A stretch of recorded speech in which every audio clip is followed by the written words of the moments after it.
أعوذ بالله السميع العليم من الشيطان الغوي الرجيم، وصلى الله على محمد وآله الطيبين الطاهرين. بسم الله الرحمن الرحيم. الدرس 11، سائر الصفات الفعلية. تحدثنا في الدروس الماضية عن الصفات الفعلية ومقارنتها بالصفات الذاتية، وتحدثنا عن 3 صفات، وهي الربوبية والألوهية والخالقية. ونتحدث في هذا الدرس عن 4 صفات أخرى أساسية أيضا.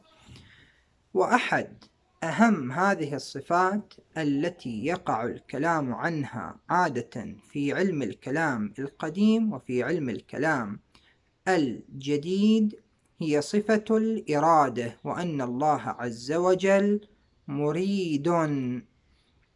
والإرادة لها عدة معان، وإن ذكر الشيخ رحمة الله تعالى عليه معنيين لها، إلا أنه عادة ما تذكر لها 4 معان في الكتب التفصيلية. فعندما نقول أن الله عز وجل مريد، فإننا نقصد أنه عنده حب ذاتي للكمال، وهذا الحب أو هذا المعنى للحب الذي ننتزعه من الحب الجزئي. يقوم العقل بانتزاع معنى كلي للحب ويصف الله عز وجل بهذا المعنى. فالله سبحانه وتعالى مريد لأفعاله، إما بصفة ذاتية يعني تؤول إلى حبه لكماله اللامتناهي، أو تؤول إلى صفة فعلية والمقصود منها إرادته وعزمه على إيجاد الأشياء. على هذا يمكن أن ننظر إلى الإرادة من زاويتين: من زاوية أنها صفة ذاتية ويكون معناها الحب للكمال المطلق لله عز وجل، حبه لذاته.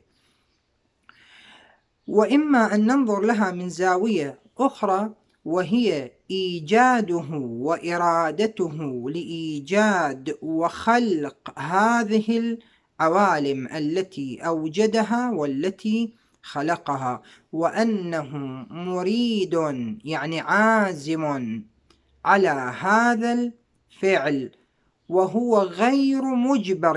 المقصود من المجبر يعني الفاعل غير المريد غير المختار. يضربون مثال بالشمس. الشمس فاعل طبيعي، هي تفعل الحرارة، هي تعطي الضوء، تعطي النور، ولكن فعلها ليس ناشئا عن إرادة واختيار منها، وإنما هي مجبرة تكوينا، مجبرة بذاتها أن يصدر منها هذا الفعل.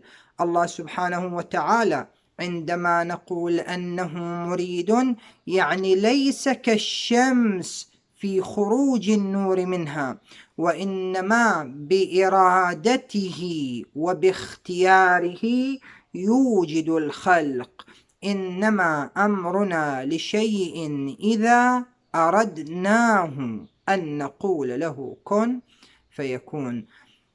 وباعتبار أنها صفة كمال للموجود، وقد أثبتنا في أول صفة لله عز وجل وهي صفة البساطة أنه واجد لكل كمال، أن الله عز وجل بسيط الحقيقة، وهذه البساطة يعني أنه غير مركب بأي نوع من أنواع التركيب، لا من الصورة والمادة، ولا من الجنس والفصل المنطقي، ولا من الجنس والفصل الخارجي، ولا مركب من الوجدان والفقدان، بل هو واجد لكل كمال، فكل كمال ممكن الله سبحانه وتعالى واجد لهذا الكمال، بل يجب أن يكون واجدا لهذا الكمال. ومر في برهان البساطة.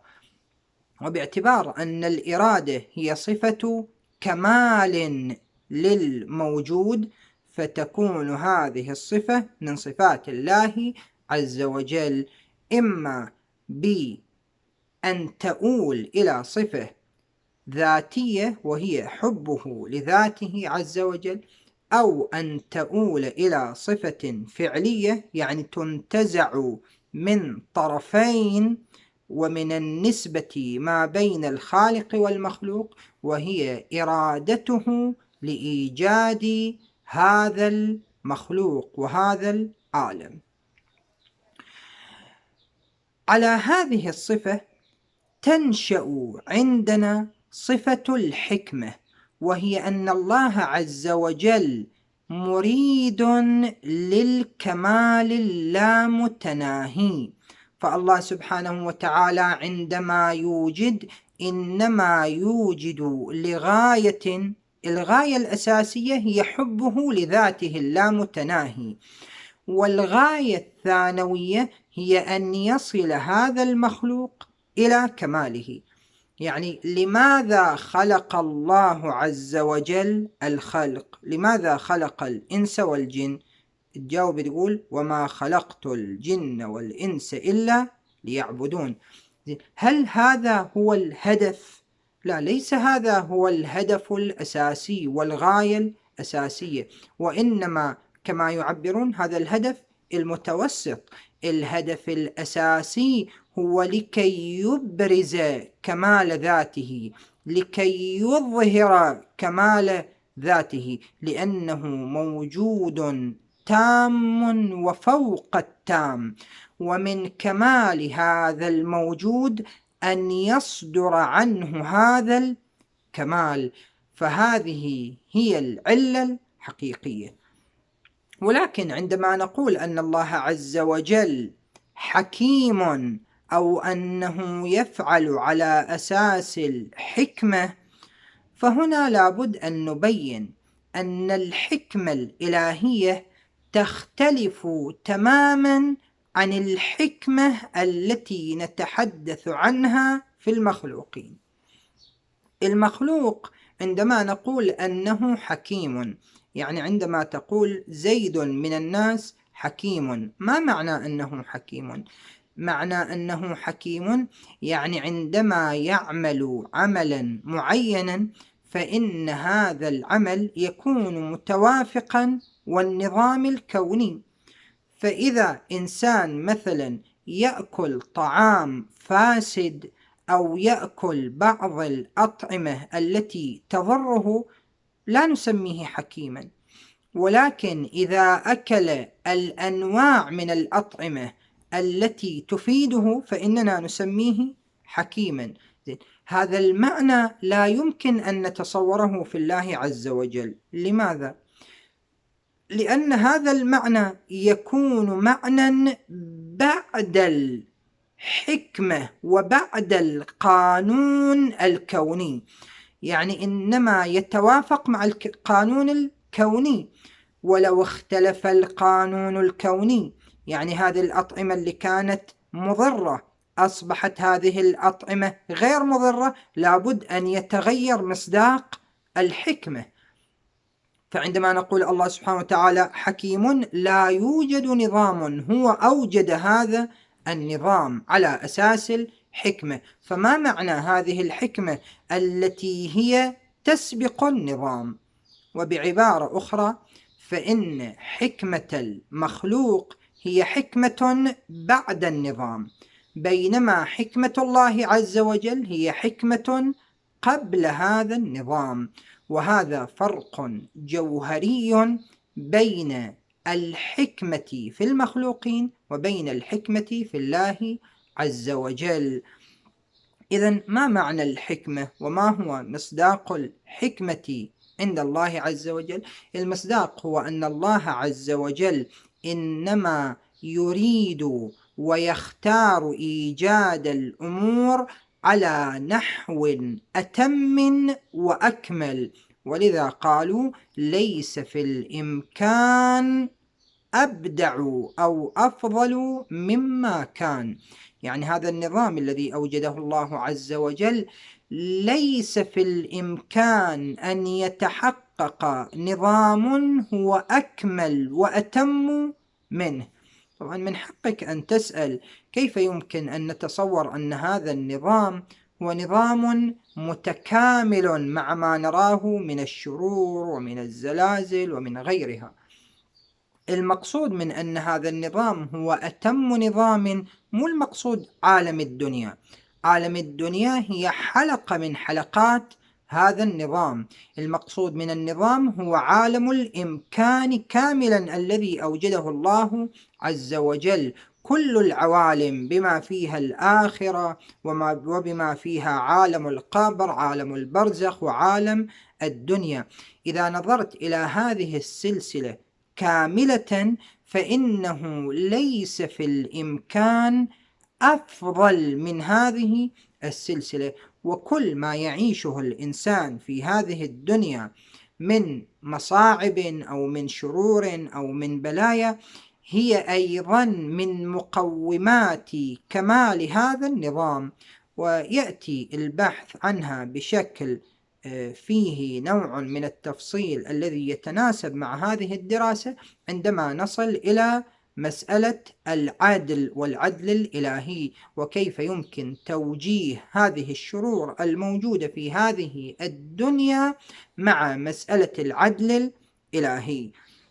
ولكن بشكل عام عندما نتحدث عن النظام وعن أن هذا النظام هو أفضل نظام ممكن في الإمكان، فإن المقصود هي السلسلة كاملة بكل العوالم التي أوجدها الله عز وجل، ولا ننظر إلى مفردة من مفرداتها وعالم من عوالمها نظرة استقلالية. وأضرب لك مثال: أنت إذا نظرت إلى بيت الخلاء، إلى الحمام، إلى التواليت أجلكم الله، فأنت تنظر إلى هذه المفردة أو هذه الغرفة من البيت نظرة استقلالية على أنها مكان قذارة، على أنها مكان أوساخ، على أنها مكان سافل. ولكن إذا نظرت نظرة شمولية، أنت تنظر إلى البيت وهذا البيت ليس فيه دورة مياه، ألا يعد هذا نقصا أساسيا في البيت؟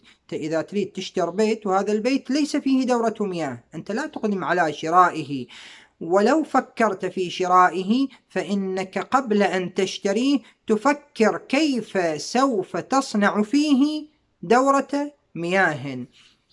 إذن النظرة الاستقلالية هي التي توجد وهي التي تجعلنا ننظر إلى نقص، أما النظرة الشمولية هي التي تجعلنا نراها بالحكمة المتناسقة، ونرى التناسق في حلقات هذه العوالم، عوالم الإمكان. أيضا تحدث الشيخ قدس الله نفسه الزكية عن مسألة الكلام، كلام الله عز وجل، وفي الحقيقة هي مسألة تفصيلية طويلة جدا، وهي مسألة أعدها مسألة تاريخية، فلم تعد من المسائل المهمة في هذا الزمان، وإنما كانت في زمان معين مسألة مهمة لأنها امتزجت بالسياسة. وقد عاش الناس زمن ما يسمى بسنوات أو زمن المحنة أو محنة القرآن الكريم، التي قتل فيها خلق كثير وحبس فيها علماء كثر جراء هذا الشجار الإسلامي الداخلي على هذه المسألة. وقد ابتعد في ذلك الزمان مجموعة من أهل البيت عليهم أفضل الصلاة والسلام عن بيان هذه المسألة بشكل تفصيلي كيما يوقعوا أنفسهم وشيعتهم في هذا الصراع، ولكي يبعدوهم عن هذا الصراع السياسي الذي أخذ من هذه المسألة حجة في التنازع السياسي. ويرى بعض الباحثين أن الذي أثار هذه المسألة في الأوساط الإسلامية هم المسيحيون أو أحد العلماء المسيحيين الذين أرادوا أن ينتقدوا القرآن الكريم، واستعمل مفردة الخلق التي لها عدة معان في اللغة العربية في مغالطة بمعنيين، بأن يقول أن القرآن الكريم مخلوق، والمقصود من مخلوق في ذاك الوقت كان يقصد من هذه المفردة أنه مكذوب، لأنه يأتي المخلوق والمختلق بمعنى المكذوب، أو أنه غير مخلوق، يعني يوجد ما هو ليس بمخلوق، باعتبار أن القرآن الكريم كان يقول عن عيسى سلام الله عليه أنه كلمته ألقاها إلى مريم. فكان هذا يقول أنتم بين خيارين، إما أن تقولوا أن القرآن مخلوق يعني مكذوب، أو أن تقولوا أن القرآن غير مخلوق، واحدة من الكلمات يعني كلمات الله غير مخلوقة، واحدة من الكلمات هو عيسى كما يصرح القرآن، إذن عيسى ليس بمخلوق. وهذه هي العقيدة المسيحية، يعني كأنما أراد أن يثبت العقيدة المسيحية بأن يجعلكم محصورين بين خيارين، إما أن تقولوا أن القرآن مكذوب، أو أن تقولوا أن عيسى ليس بمخلوق. والحقيقة لو أردنا أن نتحدث بشكل مجمل تماما عن كلام الله عز وجل وعن كونه مخلوق أو ليس بمخلوق، فإن كلام الله عز وجل أو القرآن الكريم إذا تحدثنا عن المعاني التي هي موجودة في طيات القرآن الكريم وعن علم الله عز وجل بهذه المعاني، فعلم الله عز وجل قديم لأنه صفة ذاتية، وصفاته الذاتية قديمة بقدمه. وبعبارة أخرى، إذا سألت الله سبحانه وتعالى هذه المعاني التي أنزلها في القرآن كان يعلمها قبل خلق الخلق أو لم يكن يعلمها، فتقول كان يعلمها. إذن هذه المعاني إذا نظرنا إليها من زاوية علم الله فعلم الله قديم، ولكن عندما أوجدها الله عز وجل على نحو نور أو على نحو ألفاظ، أو أنزلها بشكل صوتي صدرت من جبرائيل ثم من النبي صلى الله عليه وآله، فإن كل هذه المراحل هي مراحل لاحقة لعلم الله عز وجل، وهذا غير مختص بالقرآن أو بكلام الله عز وجل، بل هو شامل لكل الموجودات. الله سبحانه وتعالى عالم بكل الموجودات قبل أن يخلقها، وهذا العلم علم أزلي قديم بقدمه، ولكن هذا لا يعني أن هذه المخلوقات والموجودات هي أيضا أزلية مع الله عز وجل، بل إيجادها عينيتها غير علم الله عز وجل. وتحدث أخيرا عن مسألة الصدق، وأن الله عز وجل صادق، ويمكن أيضا إثبات هذه الصفة لله عز وجل من خلال البساطة، فإن هذه الصفة صفة كمال مطلق للوجود المطلق. وقلنا أن برهان البساطة يقول أن بسيط الحقيقة غير مركب من الوجدان والفقدان، أي أنه واجد لكل الكمالات، فيكون واجدا أيضا لكمال الصدق. ملاحظة أخيرة، لا يمكن أن نثبت صدق الله عز وجل من خلال القرآن الكريم، يعني البعض لعله يريد أن يستشهد من خلال القرآن الكريم، من خلال الآيات التي يثبت الله عز وجل صفة الصدق لنفسه فيها بأنه صادق، ولا يمكن من الناحية الاستدلالية ومن الناحية المنطقية أن نثبت صدق الله عز وجل من خلال قوله ومن خلال كلماته. هذا أشبه بأنك تسأل هل فلان زيد من الناس الراوي مثلا المفضل ابن عمر صادق؟ يقول نعم صادق. نقول ما هو الدليل؟ يقول أكو رواية تقول أنه صادق.